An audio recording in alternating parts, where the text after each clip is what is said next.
Нағыз қазақ емес, нағыз қазақ домбыра.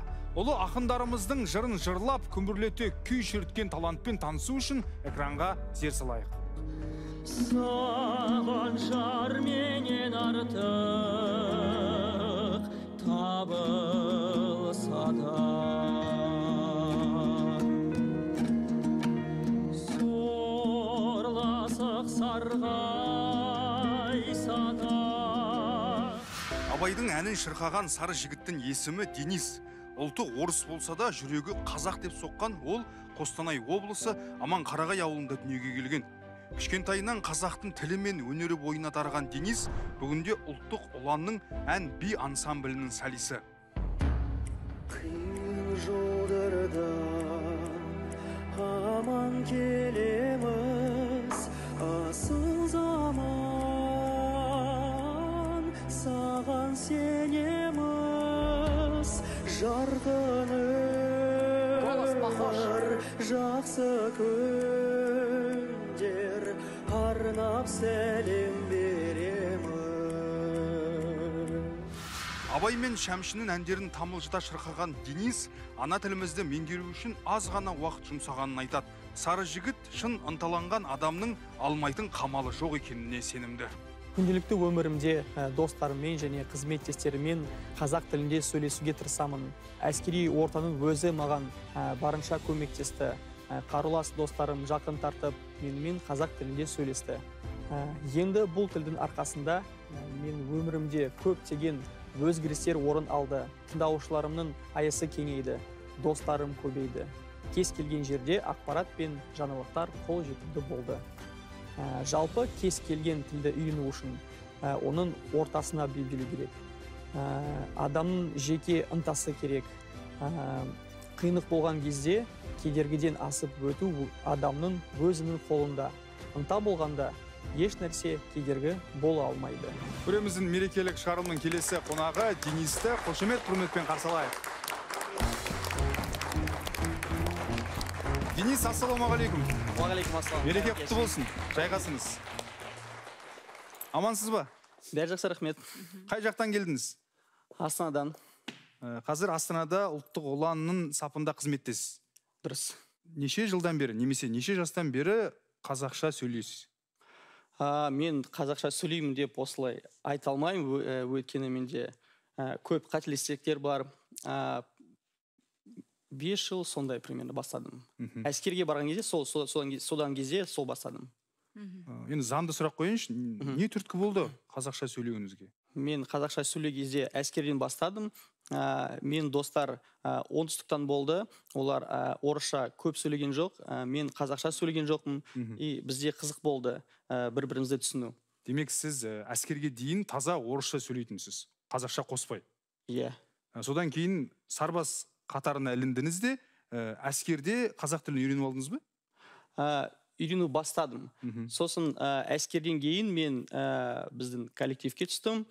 Бізде коллективте әр жақтан балалар, жігіттер, олар батыстан, шығыстан, оңтүстіктен, біз бәріміз білеміз, бізде батыста, оңтүстікте диалекттер көп.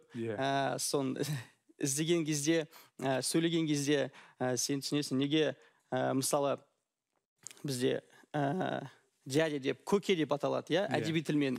Батыста тәте айтады, оңтүстікте көке айтады. Маған түсініксіз болды. Неге солай дейсіз? Ол тәте деп, тетя ғой. Ол жоқ, бізде солай дейді. Осындай қиындықтар болды. И осыған бір-бірімізге сөйлесең, осылай біз бір-бірімізді үйретеміз. Негізгі мамандығыңыз вокалист, әнші? Ол мен мамандығым емес, әскери келген кезде менде ешқандай музыкалық білім болған жоқ. Ota-ана әнін болды. Мен өмірімде ол көп есіктен ашты, осылай айтуға болады. Белгілі бір жобаға қатыстыңыз? Иә, топ шарған. Қазір бір сол жобадан үзінді бар екен, экранға назар аударайық.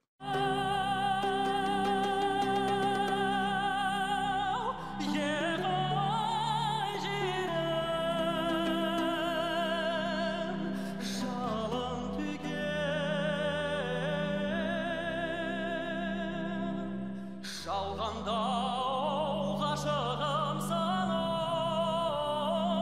жаным сүй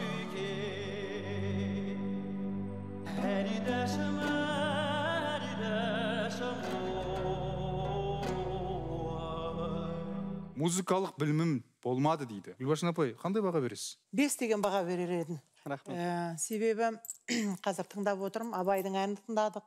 Алдында Батырхан Шөкенов ағамыздың әнін тыңдадық. Керемет орындау деп. Оның ішінде Абайдың кешін мен өзім өткізген продюсермін Абай әндерінің. Өте тамаша орындау Абайдың әндерін. Денис, енді қазіргі мақсат мүдделеріңіз қандай? Көп әндер жаттау керек. Біздің жастарға насихаттау, маған Абайдың әндері және біздің халық әндер өте оңайды. Осы біздің халық ескі әндер жаңа заманауи өңдеулермен біздің жастарға насихаттап көрсету керек. Өйткені біз шынымен де біздің ұлттық өнерімізді, дәстүрімізді ұмытып бара жатырмыз. Оны ешқашан ұмытпауымыз керек. Отбасыңыз туралы сұрайықшы. Жалпы үйленгенсіз бе?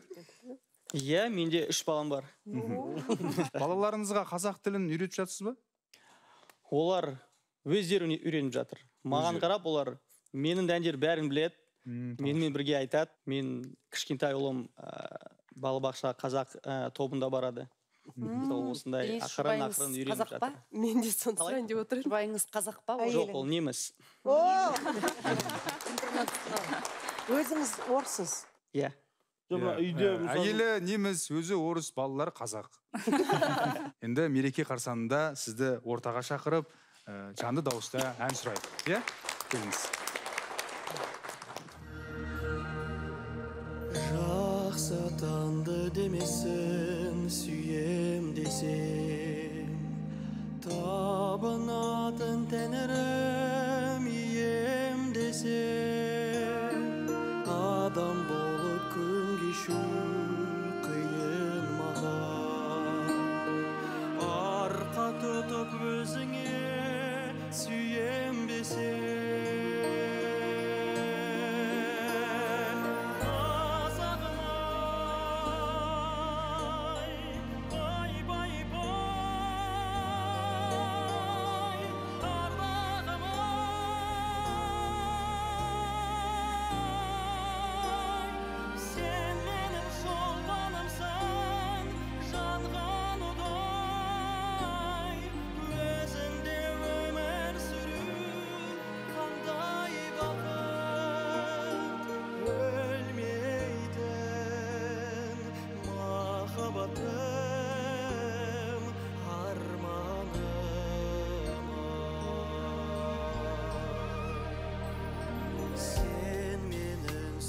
мен қанымдасың, жанымдасың, ұятым арымдасың, саған деген махаббат дамылдасың, тек сенің топырағында жамылғасың.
тамаша